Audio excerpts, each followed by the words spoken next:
ఈ మ్యాటర్ ఎక్కడి నుంచి స్టార్ట్ చేయాలో నాకు అర్థం కావట్లేదు. ఈ మధ్య జనాలు ఎట్లా తయారయ్యారంటే కామెంట్స్ లో డైరెక్ట్ పింగ్ చేసి పైసలు అడుగుతున్నారు. ఇప్పుడు నేను ఫిట్నెస్ గురించి ఇంత ఇన్ఫర్మేషన్ ఇస్తున్నా, డైట్ గురించి, ఫిట్నెస్ గురించి, దాని ఇంపార్టెన్స్ నేను చెప్తున్నా. జనం ఎట్లా తీసుకుంటున్నారంటే ఓన్లీ పైసలు ఉన్నోడికే ఫిట్నెస్, ఓన్లీ పైసలు ఉన్నోడికే డైట్ అని అనుకుంటున్నావు. నువ్వు మాత్రం ఇట్లా ఆలోచించావంటే నువ్వు ఒక పర్ఫెక్ట్ డిపెండెంట్. అంటే ఎట్లా తెలుసా, నువ్వు ప్రతి విషయం గురించి ఒకరి మీద డిపెండ్ అవుతూనే బతుకుతావు లైఫ్ అంతా.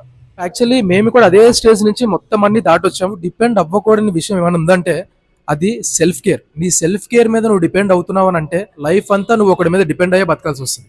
మా జిమ్ కి ఒక 20 ఏజ్ బిలో వాళ్ళు వస్తారు. కొంతమంది నేను అడుగుతా, మీ స్టూడెంట్స్ కదా, ఇంత ఫిట్నెస్ మెయింటైన్ చేస్తున్నారు కదా, మీకు పైసలు ఎక్కడి నుంచి వస్తున్నాయని అడిగితే, అలా డైట్ గురించి, జిమ్ ఫీజు గురించి మా ఇంట్లో అడిగితే తంతారు, అందుకే మేమే పార్ట్ టైం చేసుకుంటూ కట్టుకుంటున్నామని చెప్తున్నారు.